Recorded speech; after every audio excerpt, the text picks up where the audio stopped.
কিন্তু ফুরফুরা শরীফ এই শব্দটা মারকাজ মুজাদ্দিদে জামানের দাদা পীরের নীতি উসুল কোন এক্স ওয়াই জেড কোন রাজনৈতিক দল কারোর সাথে কোনো সম্পর্ক নয়। আপনার যদি পলিটিক্স করতে ফুরফুরা শরীফে আসে, যিনি বা যারা রাজনীতি করছে তার কাছে বসুন। আপনি পলিটিক্স যারা করছে তার কাছে বসে বলছেন আমি তরিকা শিখবো, কিন্তু তাহলে ম্যাথামেটিক্সের অঙ্কর শিক্ষকের কাছে গিয়ে বলছেন আমি ভূগোল পড়বো। এমন পীর এখনো দরবারে ফুরফুরা শরীফে হায়াতে আছে, হায়াতে আছে। আল্লাহ এত মাকাম দিয়েছে, ওইখানে বসে থাকবেন, রাসূলুল্লাহ দিদার হয়ে যাবে।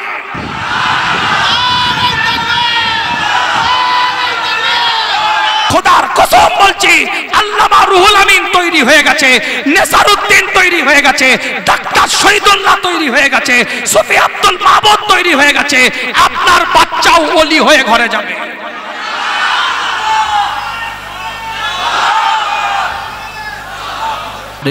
নিজ নিজ অবস্থান থেকে যদি কেউ রাজনীতি করে তার ব্যক্তিগত বিষয়, গণতান্ত্রিক অধিকার, সাংবিধানিক অধিকার। প্রত্যেকটা জালসায় আমি এই কথা বলি, আপনারা যথেষ্ট শুনেছেন সোশ্যাল মিডিয়ায়, ইলেকট্রনিক্স মিডিয়ায়। ফুরফুরা শরীফের সাথে কোনো রাজনৈতিক সম্পর্ক কারণ নাই। ফুরফুরায় ABCD XYZ রাজনৈতিক দলের নেতা কর্মী থাকতে পারে, এই কথা বলে না কেন? ফুরফুরা শরীফে ABCD XYZ রাজনৈতিক নেতা নেত্রী দরবারের পীরজাদার লেবাসেও থাকতে পারে। এটা তার গণতান্ত্রিক অধিকার, সাংবিধানিক অধিকার। সে তার অধিকার ফলন করছে, সে তার অধিকার বাস্তবায়ন করছে। কিন্তু ফুরফুরা শরীফ এই শব্দটা মারকাজ মুজাদ্দিদে জামানের দাদা পীরের নীতি উসুল কোন এক্স ওয়াই জেড কোন রাজনৈতিক দল কারোর সাথে কোনো সম্পর্ক নয়। যিনি করছেন তিনি ব্যক্তিগত রাজনীতি করছেন। আপনার তার রাজনৈতিক চিন্তা ভালো লাগলে আপনি নেন না, কিন্তু দরবারের ঐতিহ্যের সাথে, দরবারের নীতির সাথে, দরবারের উসুলের সাথে রাজনৈতিক কোনো সম্পর্ক ছিল না, এখনো নাই, আগামীতেও থাকবে না। যিনি করছেন তিনি ব্যক্তি বিশেষ করছেন। কথা বোঝাতে পারছি? বোঝাতে পারছি? খালি তো ফেসবুকে কমেন্ট দেখছি না সব। আরে আপনি ওষুধের দোকানে গিয়ে বলছেন তেলে ভাজা দিন, এটা কোনো কথা হলো? যিনি রাজনীতি করছেন তার কাছে বসে যদি আপনি শুনেন, তিনি তো রাজনীতির কথাই বলবে। যিনি তরিকাপন্থী, তাসাউফপন্থী, মুরাকাবাপন্থী, সে পীরের দরবারে যান, সেখানে বসে। এখনো এমন পীর দরবারে ফুরফুরা শরীফে হায়াতে আছে। মুজাদ্দিদে জামানের দরবার থেকে বলছি, বাখোদা ওয়াল্লাহে বিল্লাহে তাল্লাহে, এমন পীর এখনো দরবারে ফুরফুরা শরীফে হায়াতে আছে, হায়াতে আছে। আল্লাহ এত মাকাম দিয়েছে, ওইখানে বসে থাকবেন, রাসূলুল্লাহ দিদার হয়ে যাবে।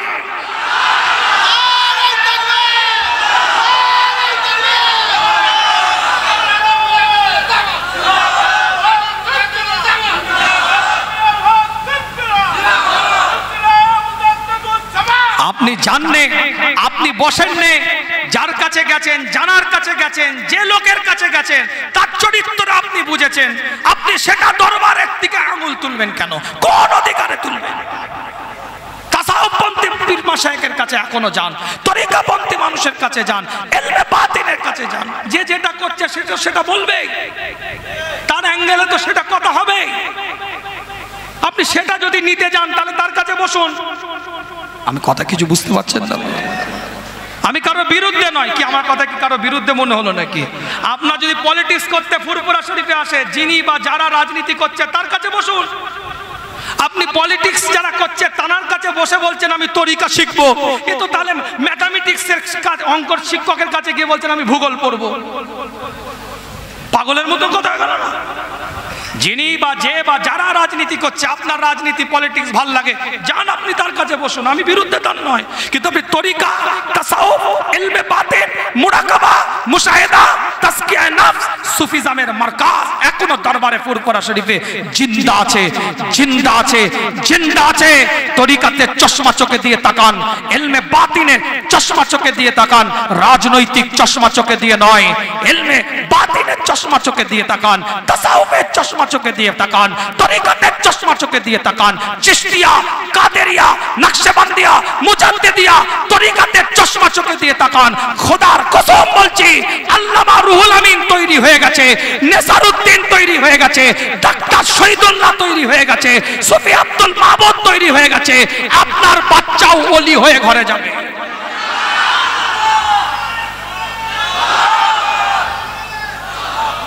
বিদায় নেব, আলোচনা বাড়াবো না। আল্লাহ আমাদের সকলকে কবুল করেন, সকলে বলেন আমিন। এশার নামাজ হয়তো একটু টাইম এদিক ওদিক হতে পারে, আল্লাহ আমাদের সকলকে কবুল করেন। আমার কথা রাগ করলেন, কষ্ট পেলেন, ব্যথা পেলেন, কথাগুলো বলার দরকার আছে বলে দিয়ে গেলাম, বলার দরকার আছে বলে দিয়ে গেলাম। এটা বড় হুজুর পীর কেবলা রিসালে সাহেব থেকে হক কথা বেরোবে, হকপন্থী আলোচনা হবেই ইনশাআল্লাহ। দোয়া করবেন আমার সন্তানের সন্তানেরা যেন জবানে হক কথাটা বলে যেতে পারে। এখন পাগড়ি দেওয়া হবে, দস্তরাবন্দি হিফজ বিভাগের ছেলে তাদেরকে, এবং তার সাথে সাথে দাওরাতুল হাদিস বিভাগে যারা খাতমে বুখারী শেষ করেছে, ডিসেম্বর মাসের দ্বিতীয় রবিবারে খাতমে বুখারী হয়েছিল, তাদেরকে সম্মাননা দেওয়া হবে খুব অল্প সময়ের মধ্যে ইনশাআল্লাহ। আল্লাহ পাক কবুল করুন, সকলে বলেন আমিন। নিয়ামতের দ্বারাই পরিপূর্ণ করুন।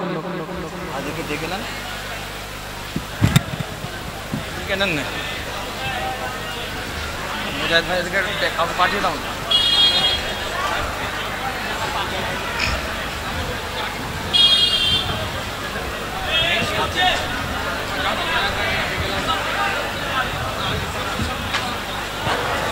আগে দেওয়া দরকার,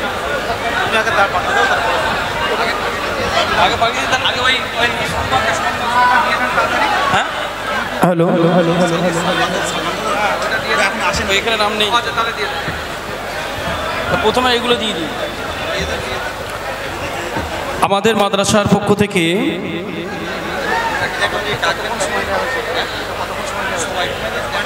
সকলে বসেন, বসতে বলেন।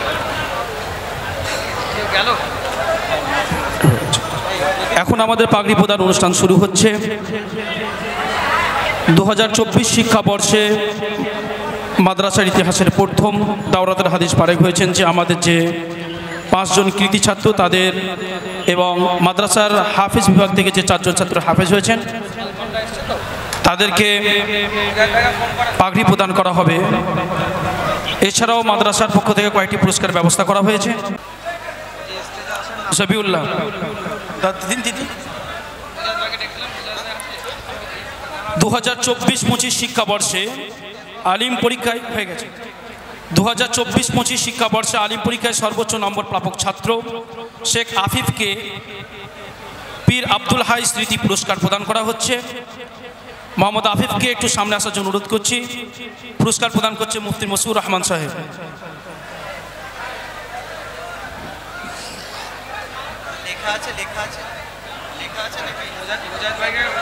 2024-25 শিক্ষাবর্ষের ফাজিল পরীক্ষায় সর্বোচ্চ নাম্বার পেয়েছেন। 2024-25 শিক্ষাবর্ষে ফাজিল পরীক্ষায় সর্বোচ্চ নাম্বারপ্রাপ্ত ছাত্র রমজান হোসেন বাঙ্গিকে পীর আবু জাফর সিদ্দিকী রহমাতুল্লাহ আলাইহি স্মৃতি পুরস্কার প্রদান করা হচ্ছে। পুরস্কার প্রদান করছেন আমাদের মাদ্রাসার শাইখুল হাদিস জনাব হাফেজ কারি মৌলানা মুফতি আহসানুল্লাহ সাহেব। 2025 শিক্ষাবর্ষে আমাদের মাদ্রাসার শিক্ষকদের মধ্যে উপস্থিতির নিরিখে অর্থাৎ মাদ্রাসায় প্রতিদিনের হাজিরার নিরিখে শ্রেষ্ঠতম পুরস্কারের শিরোপা অর্পণ করা হচ্ছে আমাদের মাদ্রাসার শাইখুল হাদিস জনাব হাফেজ কারি মৌলানা মুফতি আহসানুল্লাহ কাসেমি সাহেবকে। ওনাকে পীর সুফি ফাতেহ আলী ওয়াইসি রহমাতুল্লাহ আলাইহি স্মৃতি পুরস্কার প্রদান করা হচ্ছে। পুরস্কারটি প্রদান করছেন আমাদের মাদ্রাসার সম্পাদক জনাব পীরজাদা মৌলানা সওবান সিদ্দিকী সাহেব হাফিজাহুল্লাহু ওয়া রাআহু।